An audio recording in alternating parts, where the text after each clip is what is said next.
So, yeah. Then. Okay, everybody, we're going to start recording now.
We'll call the meeting to order. We'll start with a roll call.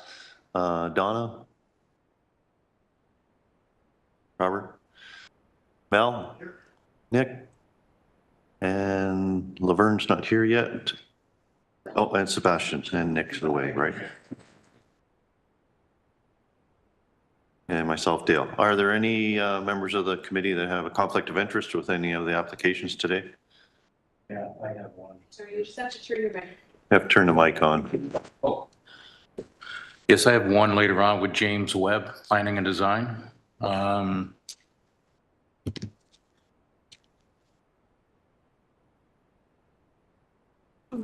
B 2477 for 162, 164, 176 Lock Street.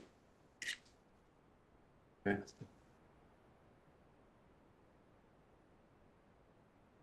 Call the first application when you're ready.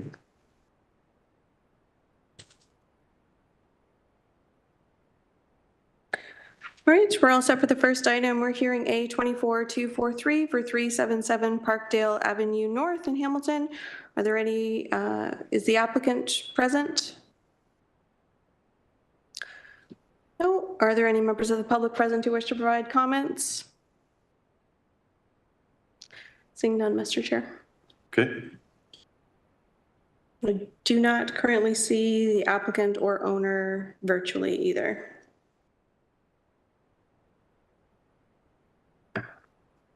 Wishes of the committee, stand this one down for a little later or if they show up? I'll make a motion to table it. You want to table it or just, Vent it out. Okay, send it down and see if they If they show show up. up. In other words, okay. Yeah. I don't know whether we need a motion or not for that, do we, or? Yeah, I can bring it back later. Okay.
All right, we're all set for the next item. We're hearing A 24253 for 92 Stapleton Avenue in Hamilton.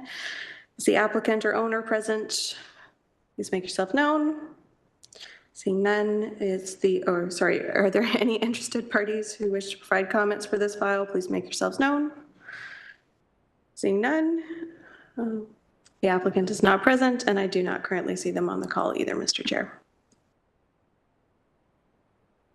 Is he on the? No. Well, wishes of the committee again, stand this one down and see if they show up before the end of the meeting. Yeah. In the morning, it could be traffic issues. I don't know whether they were going to be online or were they? They didn't tell us Didn't either say? way. We provided them the virtual hearing link, but they didn't respond. Okay, so possibly they're in person, maybe traffic issues or whatever. So we'll stand it down and see if they show up.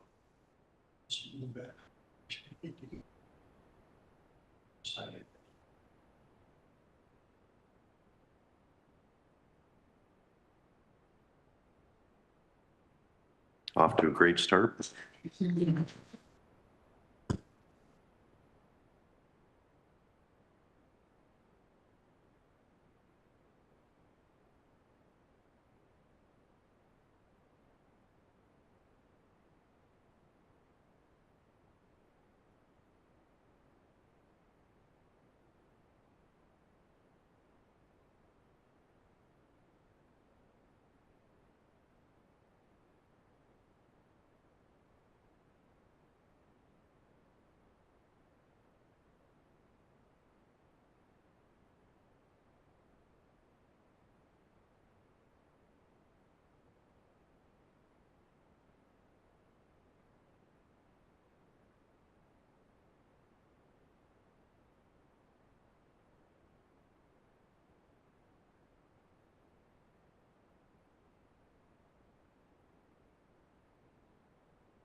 Right, we're all set for the next file. We're hearing A 24247 for 156 Regional Road 20 in Glenbrook. Is the owner present for the file? Please come forward to one of the microphones.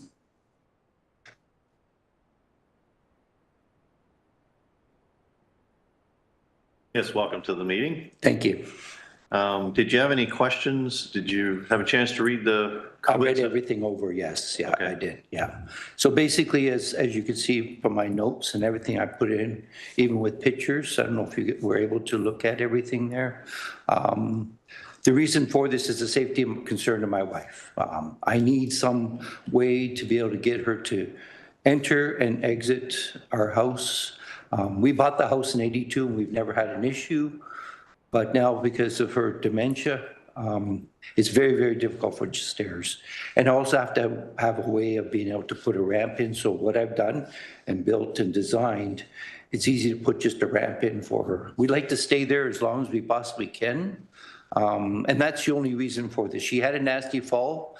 One of the pictures, you'll see a handmade railing that I was trying to make it so it's safe to get in and out, but that didn't work out. So I've already built the porch, as you can see, and it is safe now. She can exit and enter the building. That's the only way we go in and out of the building now. To any other way, I have to go down the stairs, this flight of stairs down into the basement and then back up into the garage. So it's quite a few stairs for her. So that's the only reason for. If it wasn't for that, I wouldn't be meeting with you guys today, as far as that goes. Okay. Does the committee have any questions? No? Sorry, just wait. Are there any members of the public who wish to provide comments for this file? Please make yourselves known. Seeing none, Mr. Chair. Okay. Yeah, I'm sorry. Mel? Yeah, I've drive by it, I know the place, so I'll make a motion to approve. Okay, motion made by Mel, I'll second that. second by Robert. All in favor? Opposed? Seeing none, motion carried, application approved. Thank you very much. Will I get a notification or something like that? How does that work? Yeah. Yep, you'll be sent something in the email or by mail, depending on what you would request it. Thank you very much. I appreciate that. Oh. Yeah.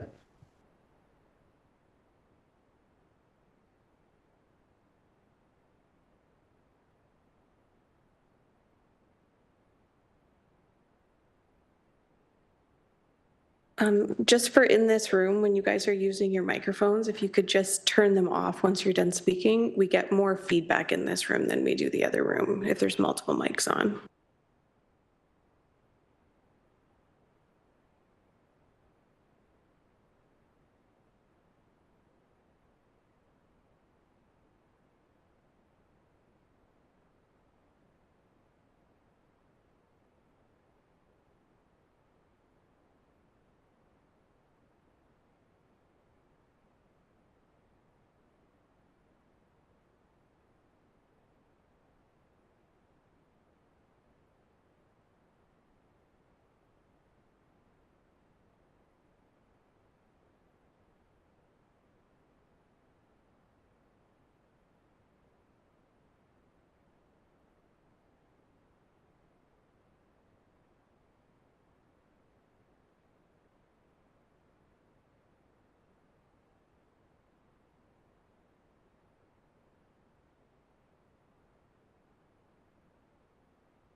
All right, we're all set for the next file. We're hearing B 2476 for 48 Jenny Court in Stony Creek. Are there any members of the public present in person who wish to provide comments? Please make yourselves known. Seeing none, would the applicant for the file please unmute your microphone if you're attending virtually? Good morning, Caitlin Gillis, Senior Planner of Landwise. We are the retained agent on behalf of the applicant. I've reviewed staff's report and support their recommendation. However, I do have a request to waive condition number 13, which is related to the noise impact study. This proposal went through a full rezoning process, including a formal consultation, and a noise study was not requested, nor was noise raised as a concern. This property is an existing residential property that we are demolishing the existing house and putting 2 on. So we're not changing land use, and it is pretty tucked into a quiet residential neighborhood with the escarpment right across the street. So we do have a pretty significant list of conditions related to engineering, and this would just be an unnecessary report to pay for. So respectfully asking to waive condition 13. Other than that, we're satisfied with the conditions as written. Okay, thank you. Does the committee have any questions? At this point, I agree that the sound study should be removed. Item number 13 of the conditions. And if there's no other comments, I'd like to make a motion to approve it with all conditions excluding number 13, the sound study. Okay, is there a seconder? Donna? All in favor? Opposed? Seeing none, motion carried, application approved. Thank you very much. Happy holidays.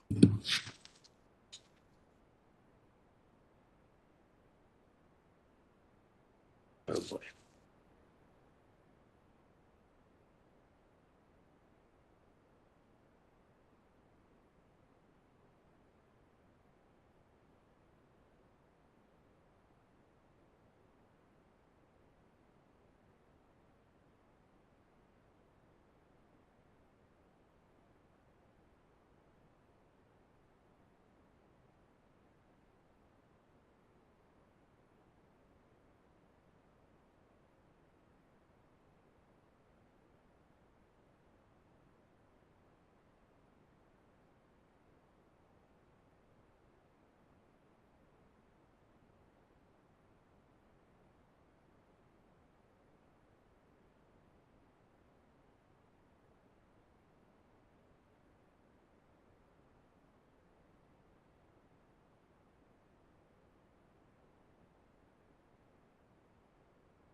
we're all set for the next file. We're hearing A 24-242 for 485 Fall Fair Way in Glanbrook. Are there any members of the public present who wish to provide comments? Please make yourselves known. Seeing none, we did have 2 interested parties registered to speak virtually. So we have Paul and Sandra Silver. Not currently see them. And Jim Pachetti. I do not currently see him either. Would the agent for the file please come forward to the microphone?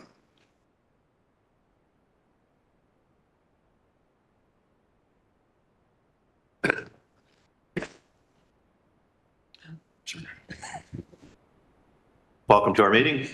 Good morning, Mr. Chair, members of committee. Name is Nancy. Oh, someone speaking. Name is Nancy Friday from GSP Group, and we're here representing the condominium, the owners of the condominium on Fall Fair Way. The application before you is to reduce the number of visitor parking spaces, the minimum number that are allowed by the zoning bylaw.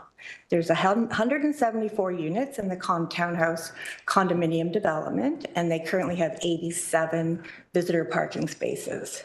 And what they find is they're underutilized, but there's occasionally residents who would like to park in one of the vacant spots, and technically they cannot under the declaration, the condominium declaration.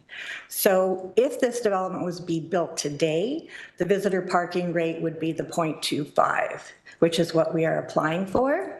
It was built a number of years ago under 0.5. So that's why they do have a generous amount of visitor parking, and they want some flexibility for residents to park temporarily in some of the spots. And this minimum, reducing the minimum of required visitor parking will allow them to do that and to amend their declaration. And so that is, we put forward the justification. We understand staff have no concerns with the proposal, so we don't have any other comments other than that. So thank you, sir. Okay. Does the committee have any questions? Currently, where do you have snow storage on the property? Through you, Mr. Chair, we understand that there's 3 spots that are visitor spots that are designated for snow storage. When there is snow, they're open for parking when it's clear, but there is a spot where snow is stored, and it's 3 parking spaces. 3 parking spots? So the area that's itemized by number 9 on the drawing, I went by there the other day, and there's signs posted across there for snow storage, and there's no parking there if there's any snow storage, obviously. Has that been included or adjusted for? And is that the only snow storage place in the entire development? We do have 2 members of the board and the condominium manager here who could probably speak to that a little more clearly for you if you would allow them to come forward to answer that. But it's I have a few other questions, so we'll come back to that. come back to that one, okay. When I was there, do you have some snow removal or maintenance equipment parked in the visitor's parking spot? So in other words, that's another item that kind of right now is gray, as in not approved. Okay. So what you're saying is going from the 87 down to the 43, that will still allow, in your opinion, enough visitor parking for visitors, and the overflow or the ones that are removed from the visitors, the tenants can, or the owners can use those, okay? Yes, and the clarification there is that if it is signed for visitor, or even if it's signed for, they're not sure what the sign will say, but the overflow spaces, a visitor can park there too. It just, if it's free, you can park there if you're a visitor, either the visitor or I'll call it the overflow, that's non-designated visitor. So it's more an eternal kind of administration of the excess parking. Right, okay. No, I agree. There's an overflow or an excessive amount of visitors there. The other thing I noticed too, there's only 2 barrier-free parking spots on the property. And it's in the very extreme corner right behind the home hardware store. Isn't that a little excessive? I know it's not in the variances that we're discussing today, but it's part, in my opinion, it's part and parcel of it. Are there any allocations in the works for more handicap parking or barrier-free parking? Not that I am aware of, but at the time it was built, have to go back to the site-specific zoning. But if it wasn't varied, then whatever the bylaw required, they would have provided. So maybe the 2 years ago, it was a bit less in terms of the requirements. So. Okay. That's it. Any other questions? Did you want, Robert, did you want the owner to? Let's hear from the property manager.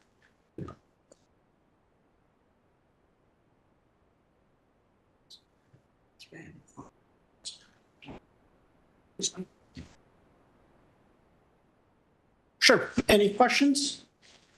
Yeah, please, Regarding- please state your name for the record. Oh, Tino Diaz. So the question regarding the allocation of where the trucks are for the winter, we would have no issue in moving those areas to the so-called authorized spots. We would not take up the visitor spots to park the additional trucks from our landscaping company. We also, as Nancy said, would have no issue with, and we'd communicate to the residents that all spots are available for visitor parking. Mother's Day, Christmas, those are our 2 big, heavy days. But owners would be identified which spots that they can use temporarily. And signage will go up for visitor parking. As if you drove through, you noticed there wasn't signage. We didn't need signage, but now, if the variance is passed, we'd have no objection to putting up signage where those spots would be allocated. And they would be throughout the community, not in one designated spot. Okay.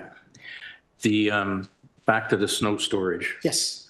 that section along the main road out front. Gaddy, Unit yes. 9. When I drove by there the other day, it looked like, I could be totally wrong, Sure. the signage there, if you would use the entire 9 spaces. We do so the cost to move snow off-site I know. is very expensive, especially for that site when we get those doozies. Yeah. So we do allocate, as you can see, some room. Mm-hmm. If that means we have to change it and use some of the authorized, because there are signs that say you can't use it from November 15th Yeah. till April 14th. That's our winter months. And we would have no issue in reallocating some of those spots differently throughout the site. Yeah. No, I think it's a good use of it along the street front Yeah. there, but at the same token, it's, It does hinder some of the people right there not being able to use it. If that means we have to relocate the area, that we do that almost every other year to see how can we move snow. All the snow is piled here. That means we have no visitor parking here.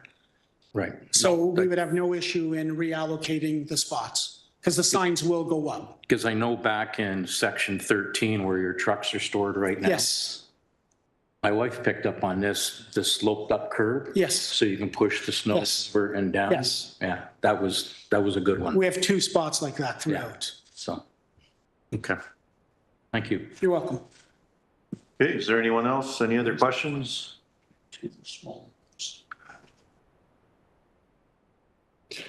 I'm just gonna ask you about I guess the survey that you conducted for the parking utilization. From what I'm looking at, I only really see 2 days here that are being surveyed. Is that correct? Or was it a longer survey? It would have been those days. So there was the August 14th weekday AM, August 13th weekday PM, August 14th So weekday evening, 3. and then we also have September 14th for the weekend. And has there been, I guess from the unit owners, has there been I guess this ask to create more parking space for them.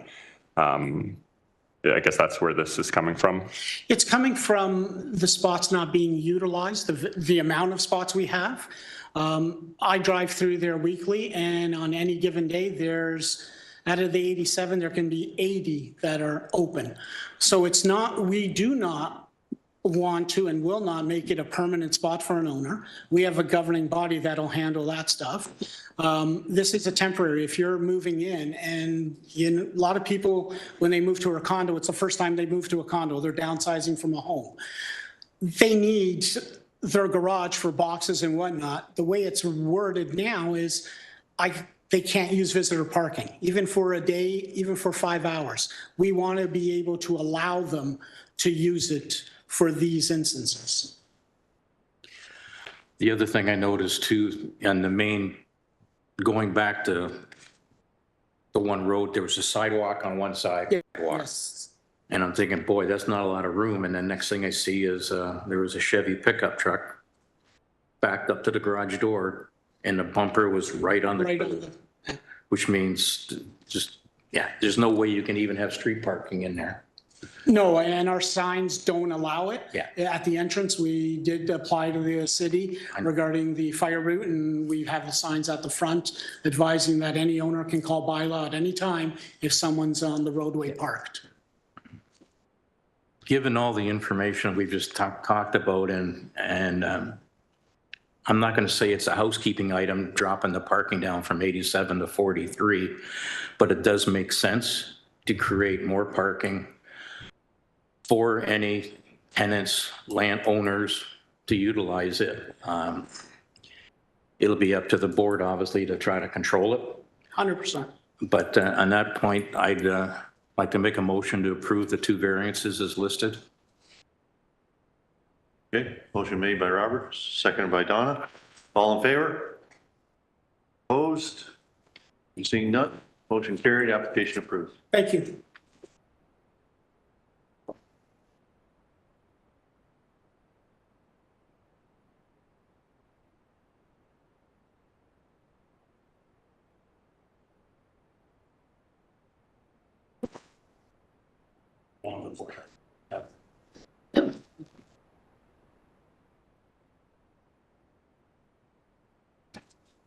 All right, we're all set for the next file. We're hearing A 24-252 for 137 Blackbird Way in Glanbrook.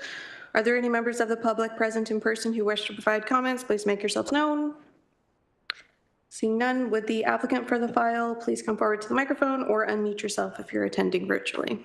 Hello, Brett Tonin, present here, the applicant on the file. Yes, welcome to the meeting. Did you have a chance to read the comments that were posted? Yes, we did. And we support the, what's that? Sorry for interrupting. Do you have any questions at all on the comments? No comments. We support the comments and the recommendations, and happy to answer any questions if there are any. Well, Seeing that everything's being accepted, I'll make a motion to approve. okay, motion made by Mal, seconded by Robert. All in favor? Opposed? Seeing none, motion carried, application approved. Thank you very much. All right, take care. Happy holidays. Thank you.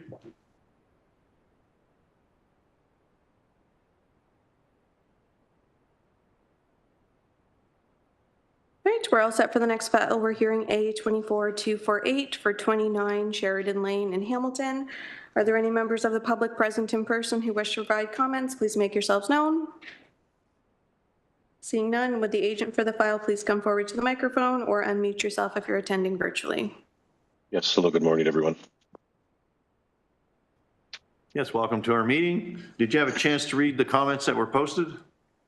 I didn't see them in the package, actually. I just went through it again.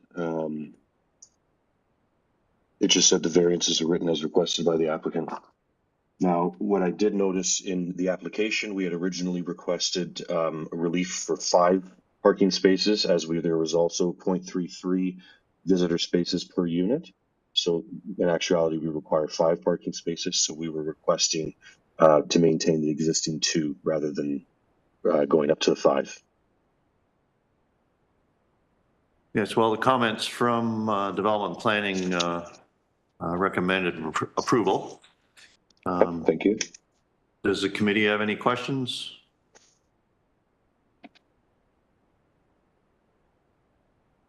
Make a motion to approve the variances as it, Okay. the requested variances meet the 4 tests and Okay, motion made by Robert. Is there a seconder? Mel, all in favor? Opposed? Seeing none. Motion carried. Application approved. Thank you very much. Happy holidays.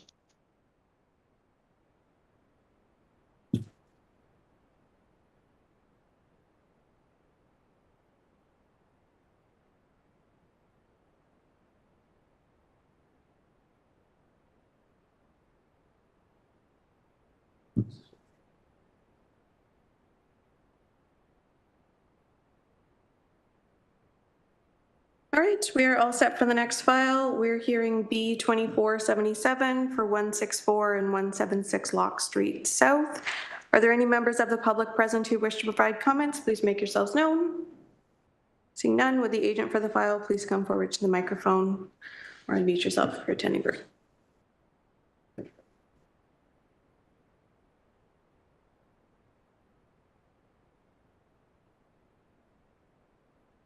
Welcome to our meeting. Good morning, Mr. Chairman, committee members, ladies and gentlemen. James Webb, professional land use planner, agent, and here on behalf of the owner and applicant, who's also in attendance today, Mr. Doug McCurley. Did you have a chance to read all the comments that were posted? We have, and I do need to make submissions to the committee because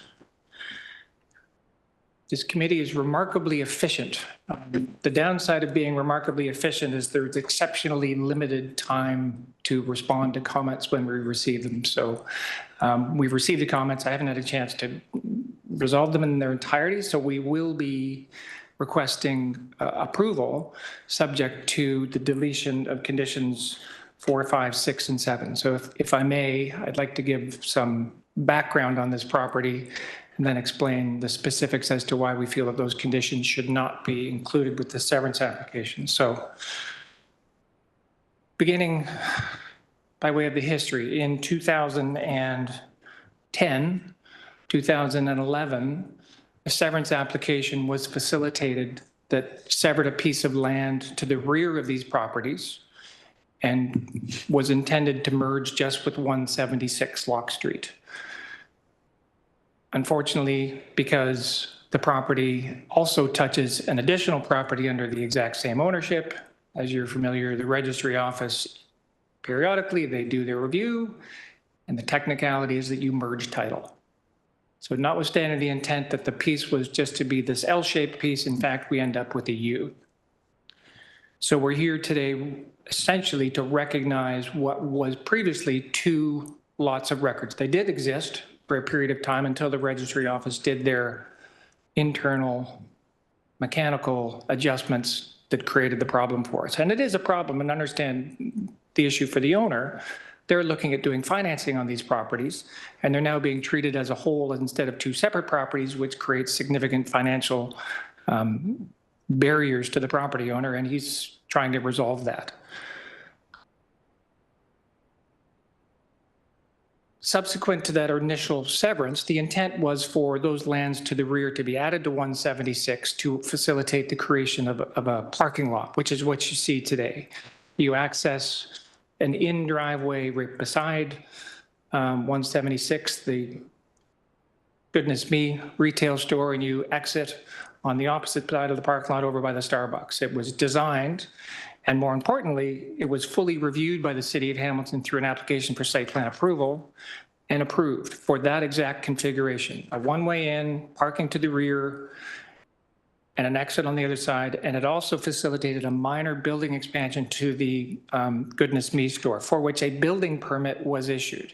And I stress the issue that a building permit was issued because as a condition of each and every building permit the city considers, there is a thorough review of spatial separation distance by the architect that gets signed off as part of that application. So spatial separation was previously considered for the most recent addition to this building.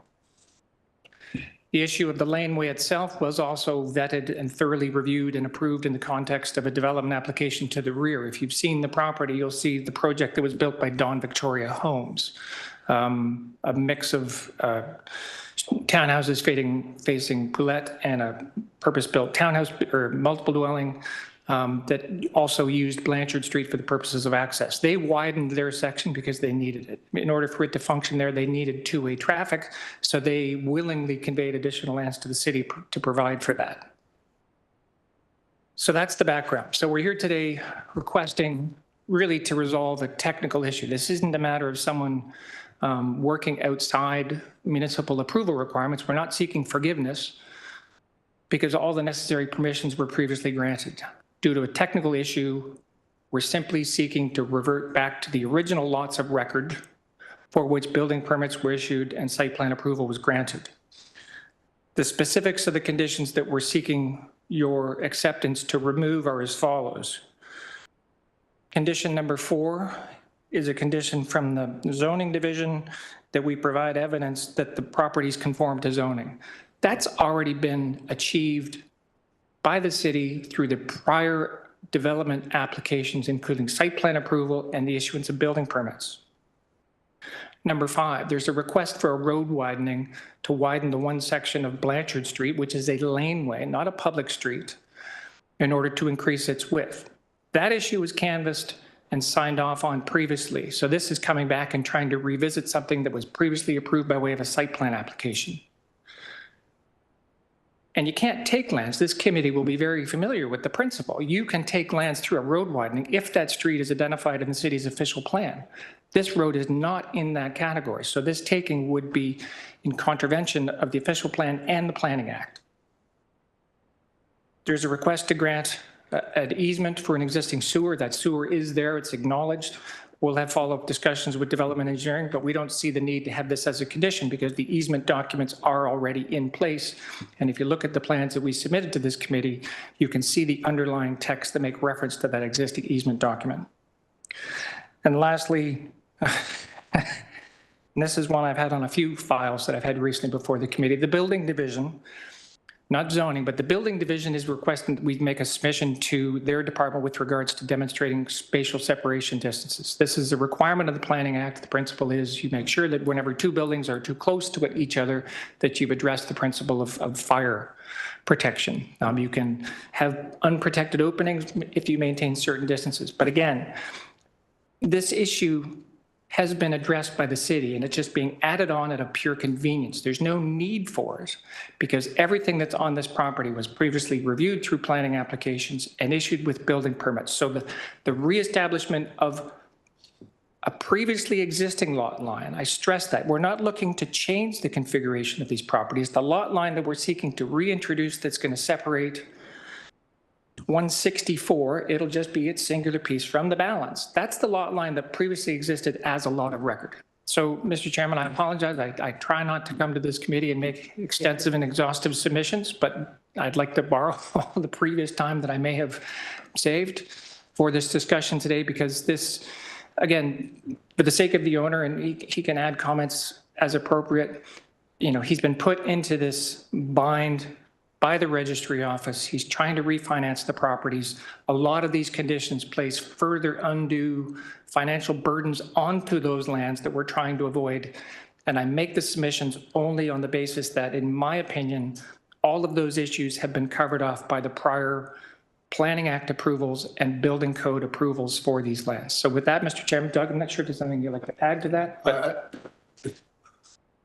sorry, I think you've covered it. It's a technicality. It's an error in title that we're trying to resolve. And it's screwing me up completely in terms of financing the properties. So I really hope you give it some consideration. And you know, the properties today are still being taxed.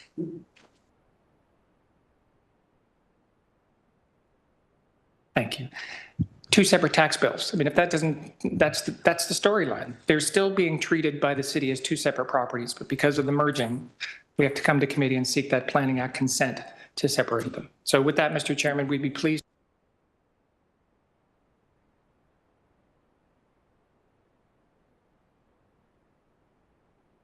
Mel?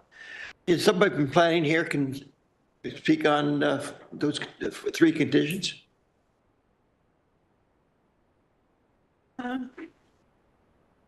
Yeah.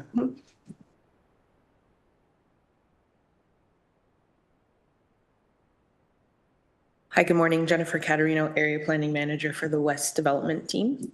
I'm of the opinion that we're recommending the conditions. The conditions should stay. It sounds like the majority of the conditions the applicant would be able to clear quickly if they've already been addressed through other planning applications. So I'm of the opinion that at least I can speak to condition 4, 5, and 6. And we should probably keep those conditions.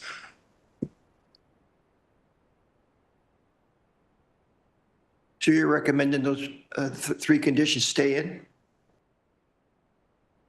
Through the chair would be the development planning department's position that we maintain those conditions as recommended by staff. Yep.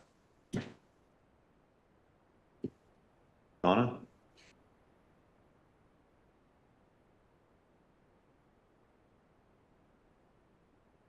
I'm just trying to think of how to word this. So these 4 conditions have previously been addressed through building applications and things like that. So you're still recommending that they be kept? Is there something? Like, are they on record showing that these applications have been, or these 4 conditions have been met? Through the chair, we're recommending the conditions, so they probably haven't been met to the satisfaction of the departments requesting them. It sounds by the explanation from the applicant that they could be cleared rather quickly. So I would err on the side of caution and keep the conditions to ensure that we're not creating a future condition that we're not considering at the moment. So if a site plan application was reviewed as the configuration they're trying to sever now, it should be simple to, clear the zoning condition. It should be easy to deal with the easement. And unfortunately, without a condition for the easement, if development engineering does require an easement, there's no other mechanism to ensure that we actually obtain the necessary easement outside of a condition. So if it is required, assuming it is, development engineering has requested it, development planning wouldn't be in a position to support the removal of that condition. This is our only chance to ensure that that condition is taken care of. The spatial separation, if that was in fact reviewed through the building permit, again, it should be something that, is a quick submission of a document for us to say, sure, yep, you've met the spatial separation. So in my opinion, the conditions aren't onerous. They seem reasonable to the application, and we would recommend that they, be applied to the application. Sebastian, were you? Yeah, I was just going to make more commentary essentially, but so I guess when I'm looking at this, I agree. Like, if it's already been met before and you have the documentation, it should be like a quick submission to reconfirm that you are essentially following these conditions and are meeting these conditions with the city.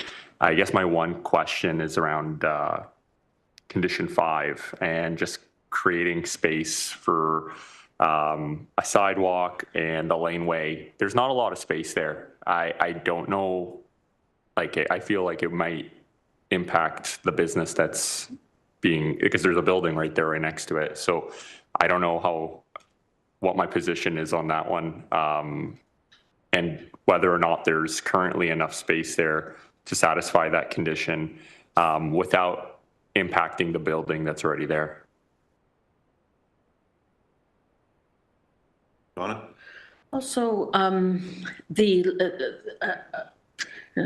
condition 5, the laneway is not a recognized road at all.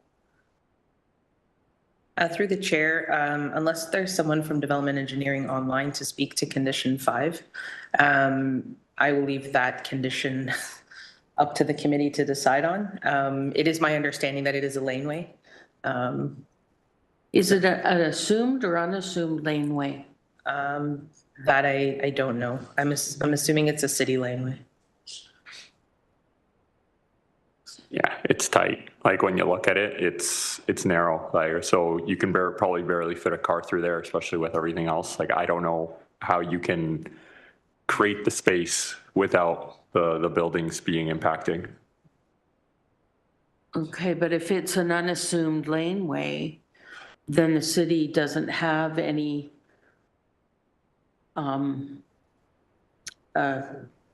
right to dictate what should be on that or whether they should widen it or whatever.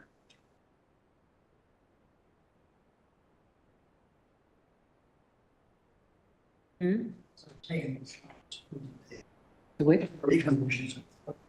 I'm thinking to delete this folder, yeah.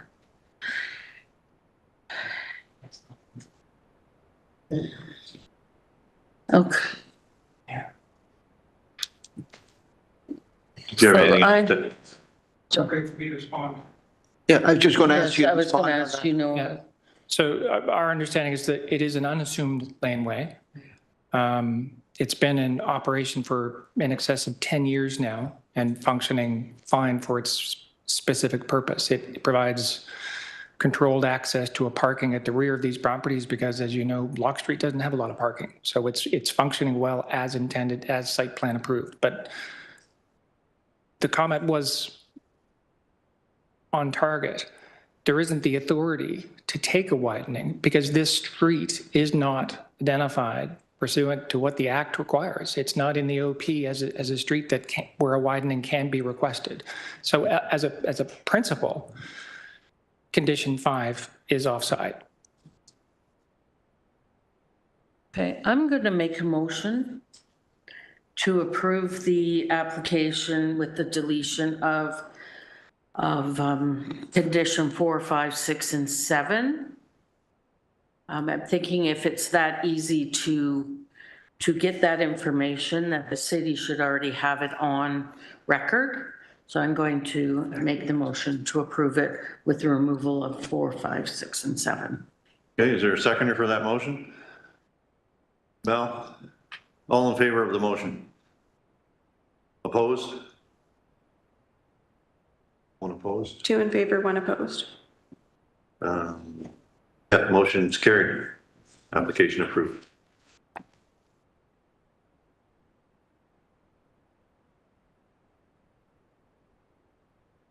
Thank you very much. And last appearance for the year. Wish everyone a relaxing holiday season. Thank you. Same to you. Thank you.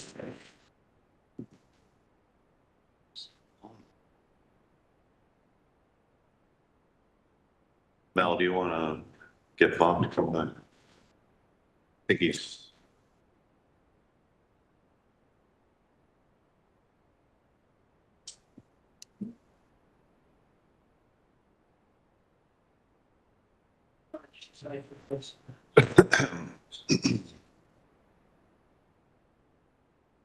All right, we are all set for the next file. We're hearing A24246 for 5 Barnsdale Avenue South in Hamilton. Are there any members of the public present in person who wish to provide comments? Please make yourselves known.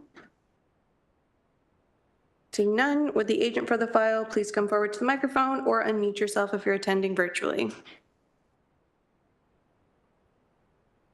Good morning, committee. I am attending virtually. My name is Alicia Monteith. I'm here on behalf of the owners, and I do have a presentation. So if I may share my screen, or I've forwarded the presentation to the clerk. Do you want us to share it, or do you want to share it?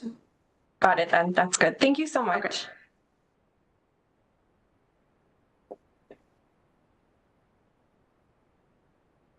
Okay. Okay, perfect. So thank you, committee. Again, my name is Alicia Monteith. I'm the applicant on behalf of the landowners. I'm a professional planner with Corbett Land Strategies, and I'm here this afternoon with respect to 5 Barnsdale Avenue South. We have reviewed the staff report and do understand that staff are recommending denial. So if I may, I would like to present our proposed development, the justification for the requested variances, and seek committee's feedback on the appropriateness of the proposed development and variances. I will make my time brief, and I'd be happy to answer any questions at any point or at the end. So just from a high level, 5 Barnsdale Ave is located just one lot south of King Street East. It's located about 250 meters from the Sherman Ave LRT station and 300 meters from the Scott Park. The frontage as is existing is 8.5 meters, and the overall lot area is 221 square meters, which you can see is roughly comparable to all other kind of lots in this general area.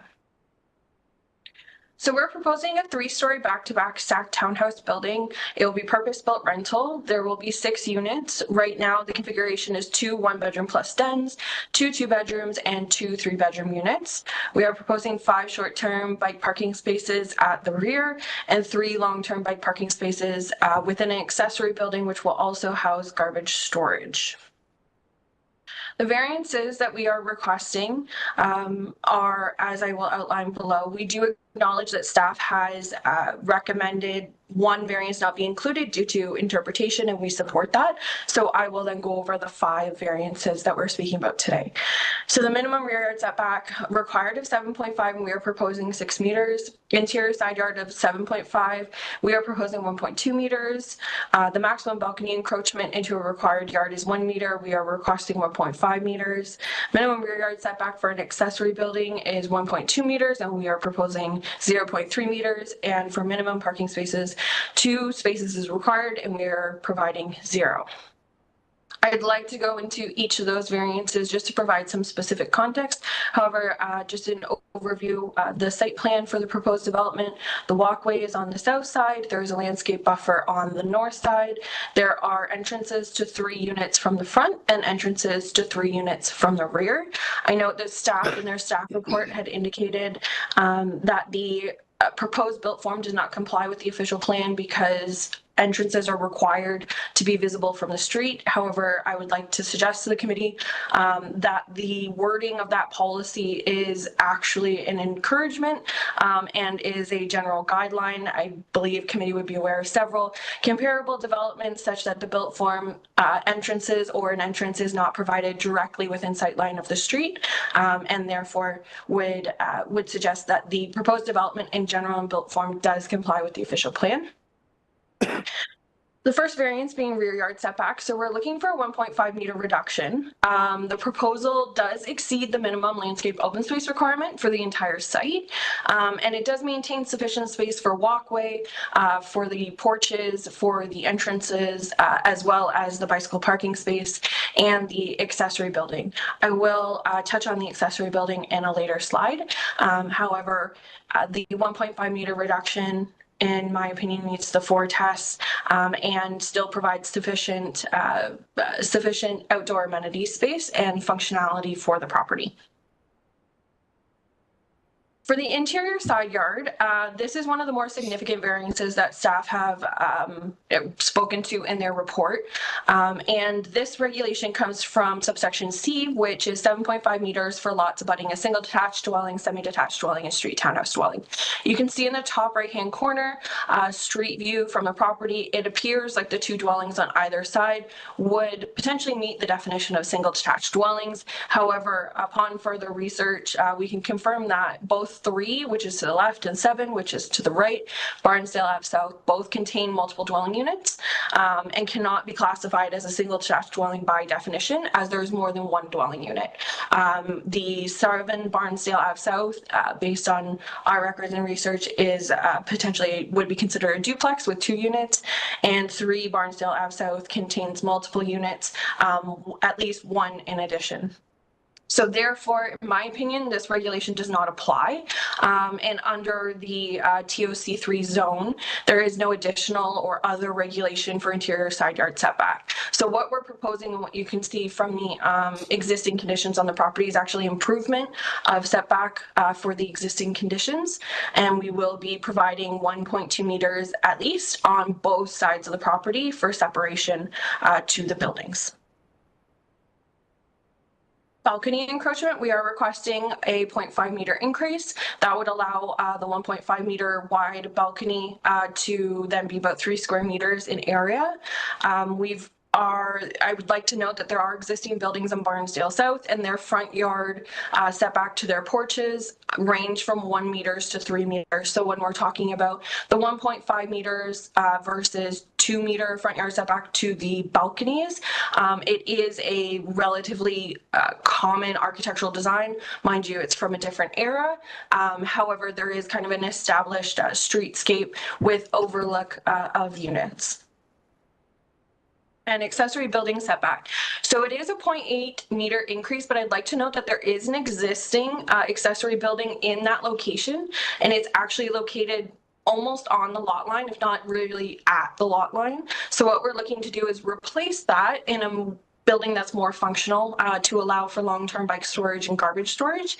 And we would be improving the side yard setback from the south lot line from what would approximately be pretty much on the lot line to 1.2 meters. And then we are asking for the rear yard setback to be maintained, and that's to provide space for access and the walkway. There will be 1.7 meters between the retaining wall and the shed. One of the items I'd like to note is that staff had indicated concerns about drainage and grading, and that development engineering staff and deferred to development engineering staff, and development engineering staff did not raise any concerns with respect to that. So we're just looking at replacing the existing building. And then as for visitor parking spaces, so we are proposing no on-site parking spaces. The property is within a proposed major transit station area, close proximity to existing bus transit on King Street. There is on-street parking permitted on King Street East. Short-term bicycle parking, we are providing on-site. And given the context of the neighborhood, the existing conditions, and the potential development of the site, the only option theoretically for visitor parking would be front yard parking, as you can see in the existing conditions. And it's our preference to include a more engaging streetscape and not provide those 2 visitor parking spaces in a space that is accessible, walkable, and close to active transportation. So in summary, I respectfully ask that the committee approve the requested variances. In my opinion, the proposed variances meet the 4 tests and are good planning. However, if the committee is not prepared to approve the requested variances, we respectfully ask that committee consider approving the interior side yard setback, visitor parking, accessory building. I have spoken with the owner and they are open, should committee prefer it, to revise the proposal to comply with the rear yard setback and the balcony encroachment. So reducing the balcony to the 1 meter and reducing the rear yard setback, or increasing the rear yard setback to 7.5 meters. I'd be happy to answer any questions that you have at this point. Okay, thank you. To the committee, questions? Val? To the applicant, did you realize that the city is denying it? Yes, I do realize that the report is recommending denial for all variances. Can I get the planning department?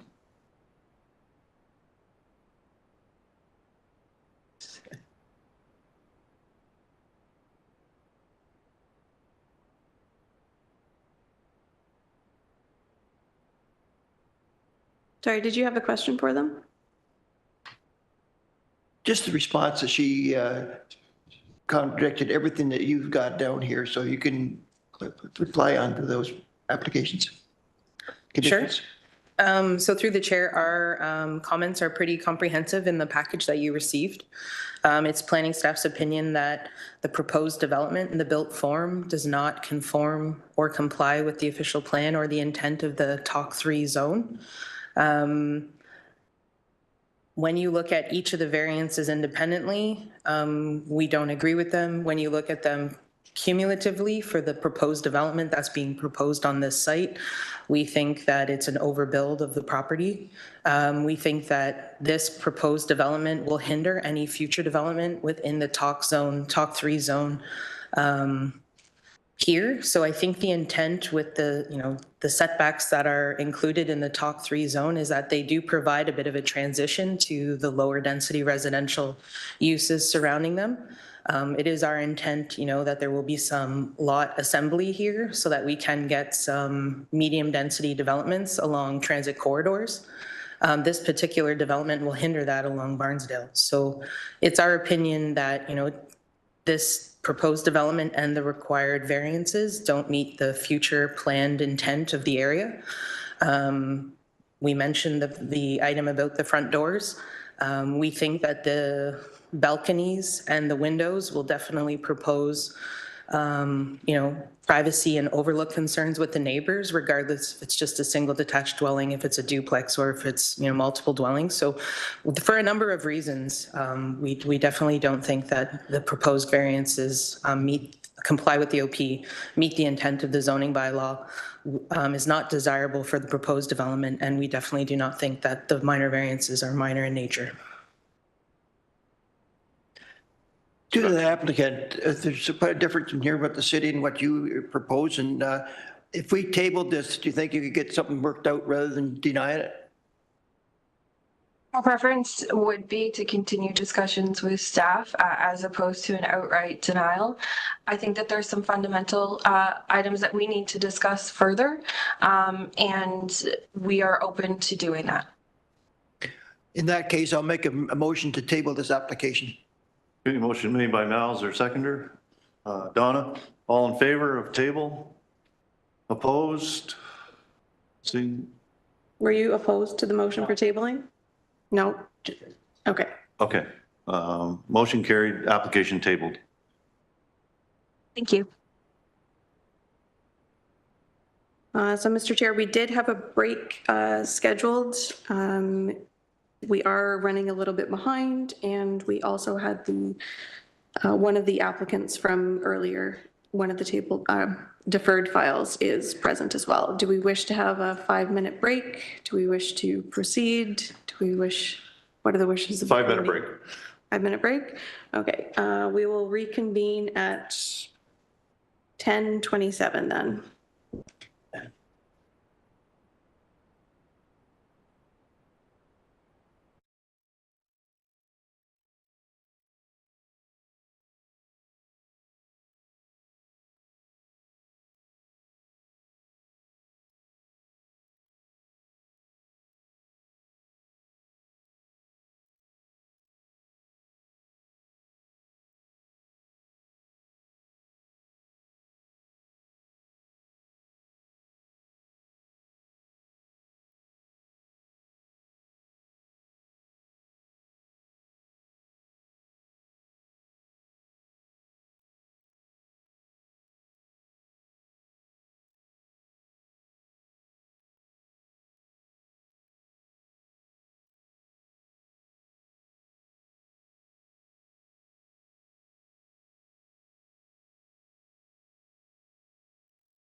All right.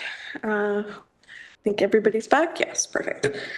Okay, so we're all set for the next item. We're hearing B 2471 for 1125 West 5th Street in Hamilton. Are there any members of the public present who wish to provide comments? Please make yourselves known. Seeing none, Mr. Chair, would the applicant for the file please come forward to the microphone or unmute yourself if you're attending virtually.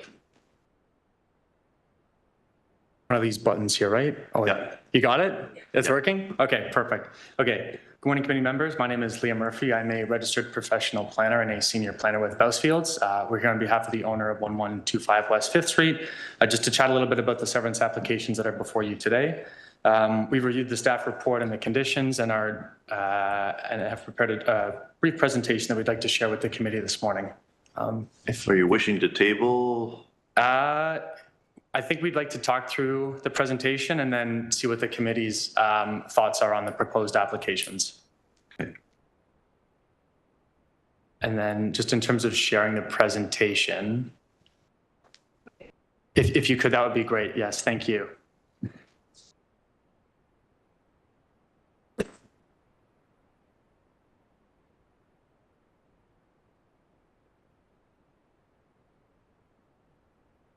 Perfect. Okay, great. And I think we can just jump to the next slide, please. Awesome. Okay, thank you. So the proposed severance applications applied to a plan of subdivision that was approved by the Ontario Municipal Board back in 2014. The intent of the severances are to essentially remove 2 lots that were initially delineated in the plan of subdivision. Yep, that's perfect. Thank you. Pull out 2 lots that were originally delineated in the approved plan of subdivision to allow them to proceed at this time. Currently, they have frontage along West 5th Street and have servicing and sanitary capacity along West 5th Street. Next slide, please. And so as I was mentioning, the draft plan of subdivision was approved by the Ontario Municipal Board back in 2014. And there was a note within the OMB decision and the OMB order, which identified that the city ultimately has final approval of the plan of subdivision, and it's given back to the city of Hamilton in accordance with section 5156.1 of the Planning Act. And essentially, what staff is recommending and what staff has suggested is that there's a potential that this might have to go back to the OMB, now the Ontario Land Tribunal, to approve of this minor refinement to the plan of subdivision to remove these lots. However, in our opinion, this note and then ultimately that section of the Planning Act that's stipulated in that order allows the city the authority and gives the city the authority to make these types of changes without having to go back to the Ontario Land Tribunal for a decision. Next slide, please. And then just to walk the committee through the background a little bit of this. So on the left-hand side of your screen is the approved plan of subdivision that was approved by the OMB back in 2014. And so the area in red is the delineation of the entirety of that plan of subdivision, including that blue box that says lands to be severed. And so the severance is proposed to remove that area in blue and then further sever it to establish 2 lots, which, as I mentioned, were already delineated within the approved plan of subdivision. Next slide, please. And then we also noted that there were a few staff comments just with respect to a technical submission that was recently filed for a site plan block, which is in the north part of the plan of subdivision. And we just wanted to comment that we acknowledge staff's comments and that there were some red line revisions to the site plan block to the north, which is shown there. However, the revisions to the site plan block do not cause any issues with respect to the 2 lots that were already delineated within that plan of subdivision. Also wanted to just note that the proposed lots that are identified there as 10 and 11 comply with the R-4 zoning that was also implemented in the OMB decision back in 2014. So we're not seeking any variances at this time, and there should be none required in order to establish those 2 lots. And then just the last slide, please. So in conclusion, in our opinion, we think that the city has the final approval of the plan of subdivision and can ultimately make a decision to remove those lots and to facilitate a minor revision to the plan of subdivision without having to go to the tribunal. As we mentioned, those lots can be serviced by existing infrastructure along West 5th Street, roads, water, sanitary, and we provided a preliminary site servicing sketch just to demonstrate that there is, water, sanitary, sewer along West 5th that could be connected to these 2 proposed lots.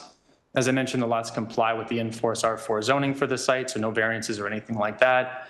The lots do not impact the conditionally approved site plan block to the north, as was demonstrated on the previous slide. And then further, the balance of the retained land, so basically everything that was outlined in red, except for those 2 lots in blue, would continue to go through the typical subdivision registration process. And so based on the foregoing, we kindly request that the severances be approved and that these applications can proceed and that these 2 lots can be brought forward to the market and constructed ahead of the entire draft plan having to be registered and built out. And happy to answer any questions, and thanks everyone for your time this morning. Okay, thank you. To the committee, questions?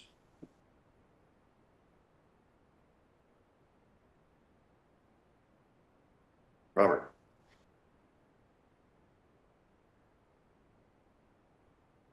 The city has asked, or the planning department has asked for it to be tabled for a couple of reasons. And there's a lot going on here. And I'm not going to say it's above the committee's purview to approve them. But I think, as the staff recommended, the proposed severance be tabled in order to provide time to coordinate all related applications with the applicant and to revise a draft approved plan of subdivision. So that's kind of heavy right there to get everything else included in. A great presentation, you covered everything, but at the same token, there's a lot on the line there. And if it is a draft approved plan, there may be other variances pop up, like we don't know, you don't know, they don't know until everything is combined into one. So I think it's as a city, the staff has recommended, we should table this, make a proposal, a motion to table this application. Okay, that's a motion? Yeah. Okay, is there a seconder for that motion? Val, all in favor of tabling? Opposed? Seeing none, motion carried, application tabled. Okay, thank you very much. Appreciate everyone's time. Thank you.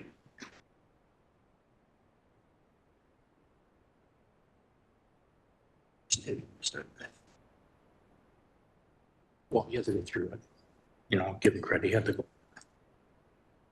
All right, we are all set for the next file. We're hearing A24-244 for 4 Chatterson Drive in Ancaster. It's a lot of 4s.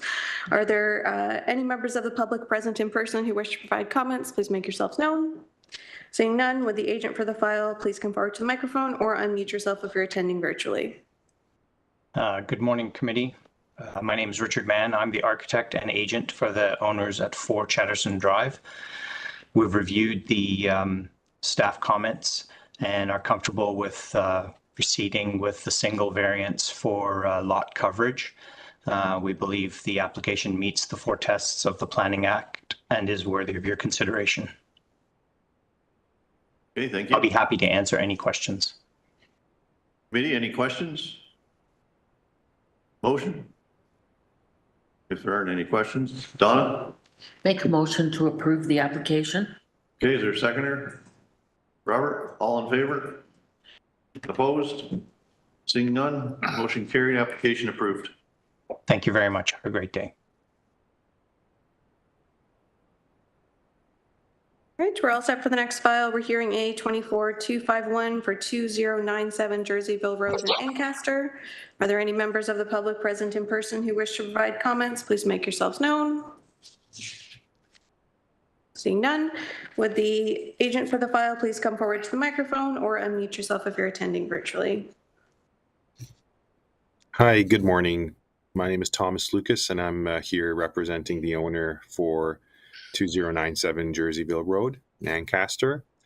If you have any questions for this proposal, please let me know. Okay, you had a chance to read the comments that were posted? Yes, thank you very much. We understand the comments, and we thank you for the support. Okay, committee questions? You're okay with the variance 1 and 2 revised conditions? Variances?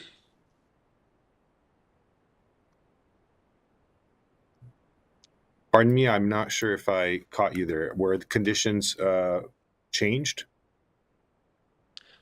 So in the comments package, there was a request to amend variance 1 and there was a proposed condition. Mm-hmm.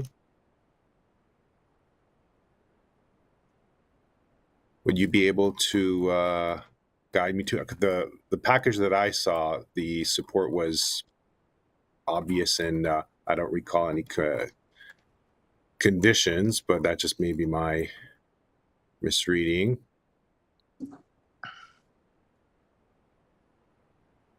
So the development planning staff are recommending revised variance, which reads as follows. So in variance 1, an accessory building shall be permitted to be located within the front yard 21.6 meters from the front lot line, whereas an accessory building is not permitted within the front yard.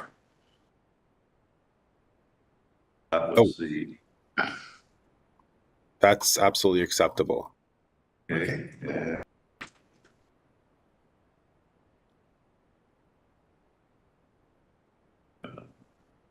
Yeah, number 2. It's a variance 2. Sorry, was variance 2 amended or was it just variance 1? I only have variance 1 listed, but there was a note about variance 2.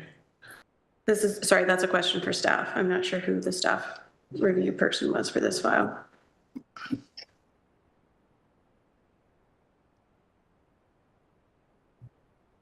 Through the chair, it's my understanding that staff is just recommending revision to variance 1 to sort of limit where the accessory structure can be located in the front yard. And also for the applicant's sake, we're also recommending a condition. And the condition is just tying the minor variance to the submitted site plan with the application so that the location of the proposed accessory structure is known and is developed as submitted to the committee.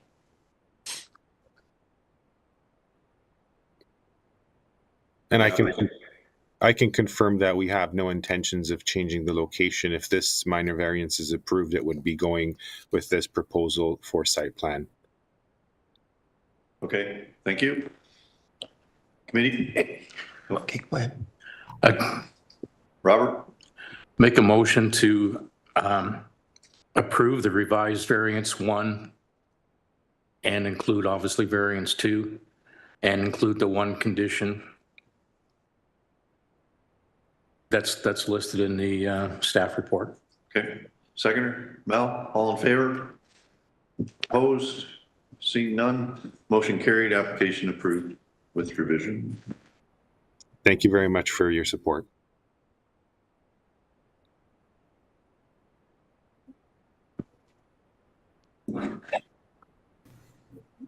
All right, we're all set for the next file. We're hearing A24245 for 56 Campbellville Road in Flamborough. Are there any members of the public present in person who wish to provide comments? Please make yourselves known. Seeing none, would the agent for the file please come forward to the microphone or unmute yourself if you're attending virtually? I'm the designer and applicant of the application. Yes, if you could maybe speak a little closer to the mic or a little louder so we could hear a little better. Thanks. Is this better? Yes. Perfect. I am the designer and the applicant for this application. Okay, did you have a chance to read the comments that were posted? Yes, I did.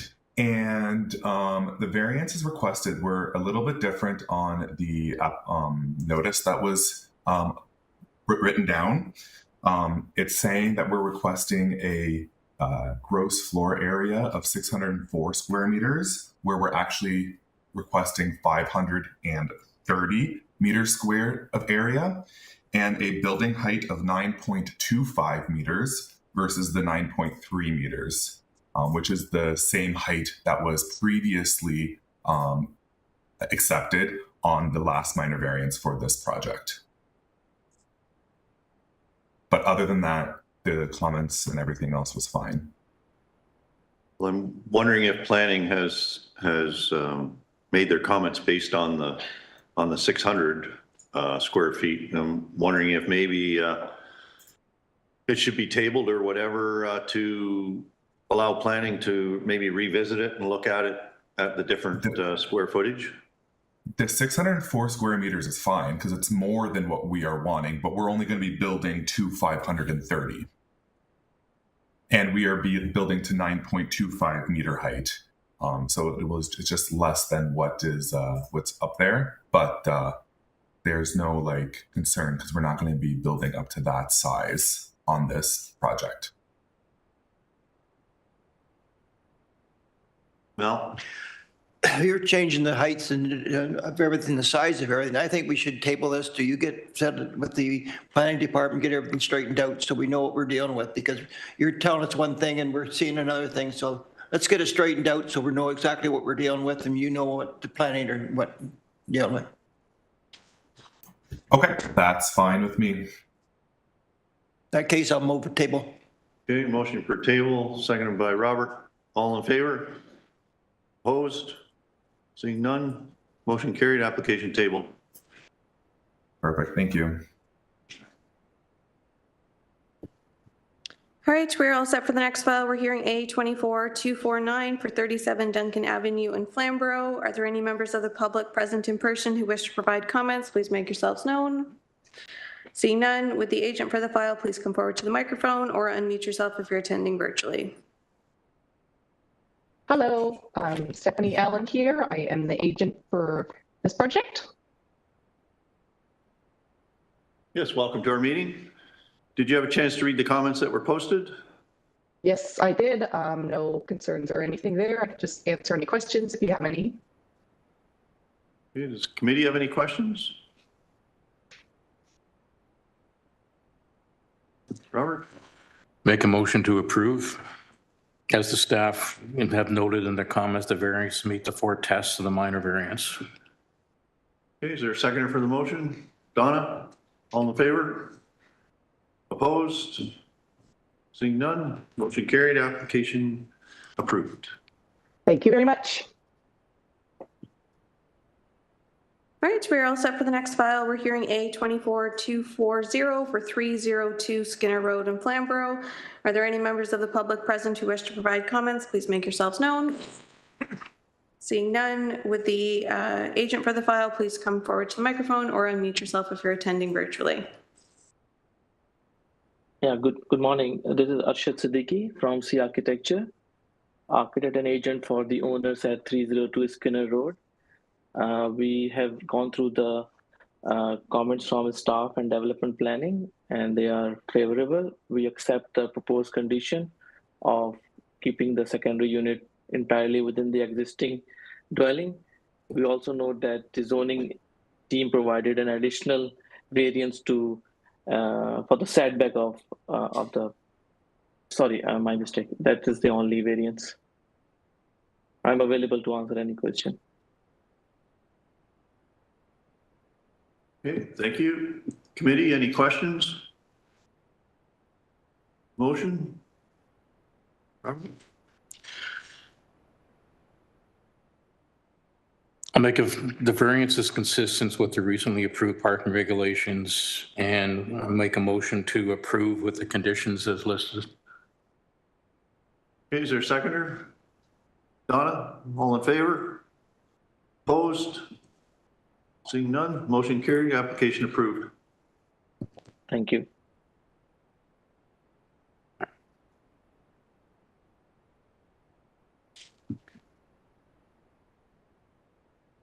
Last one.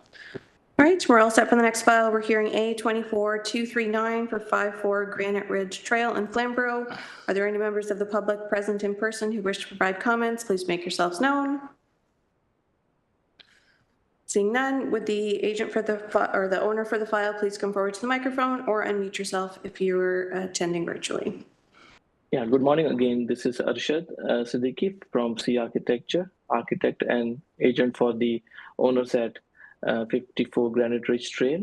We have gone through the comments provided by development planning, which are favorable. We accept the condition of keeping the secondary unit entirely within the dwelling footprint. And as per zoning comments, there is an additional variance of exterior staircase encroachment of 2.5 meter as opposed to required 1.5 meter. we request that is also accepted by committee. Okay, thank you. Committee, questions or motion? Robert? Make a motion to approve it with the conditions as listed. Okay. And with the additional variance as well? Additional variance. Yeah. Exterior staircase. Yes. Yes. Yes. Is there a seconder? Mel, all in favor? Opposed? Seeing none, motion carried, application approved. Thank you.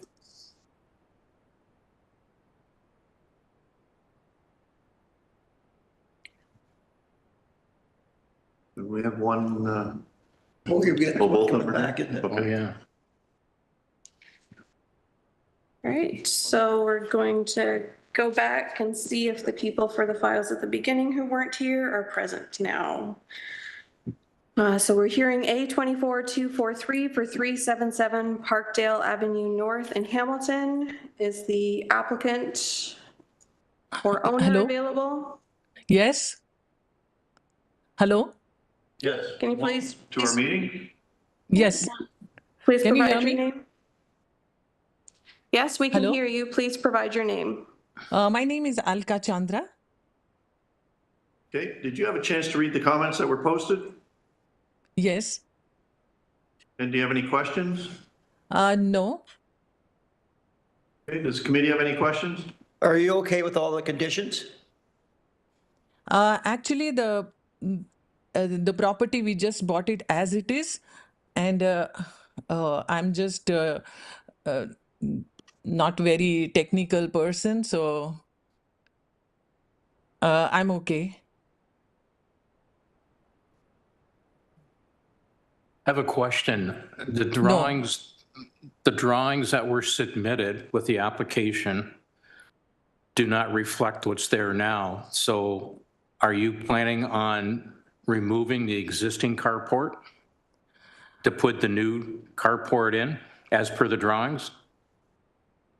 Actually, I'm just asking to grant as it is because it's really very less minor place which is occupied with the carport and Porsche. Okay, well, we can't approve the application or in right mind since the drawings that were submitted suggested a new carport removing the existing carport. And that carport is unsafe. It's not structurally sound. It was probably not built to structural specifications. And at this point in time, I think you need to talk with somebody who did the design up and what the actual scope of work is. Because if you're going to utilize that existing carport, I wouldn't do it. So you have a choice. We can deny the application outright, or we can table it to allow you to get your ducks in a row, as they say, on the application and what the actual proposal of work is going to be. Fine. Okay? Yeah. So I'll make a motion to table it. Okay, motion tabled by Robert, seconder. Donna, all in favor, table? Opposed? Seeing none, motion carried, application tabled. Fine. Thank you.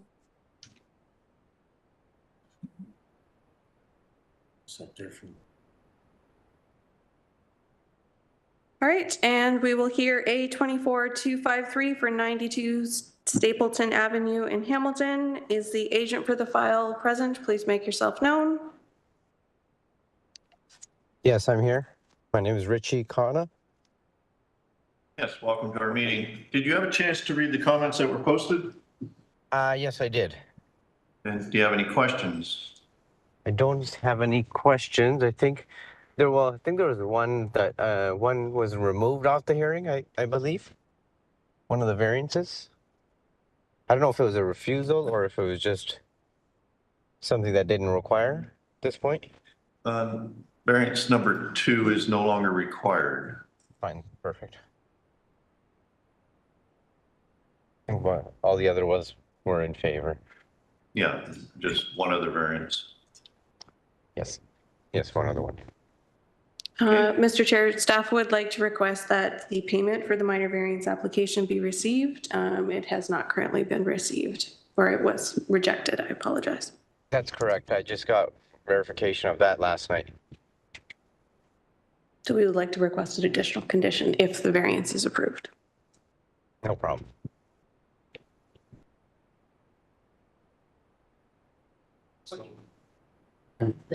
We're just So, adding it. sorry. That it be paid for. Yeah, so if the variance is approved, we would just like to request an additional condition that the payment for the minor variance application be received.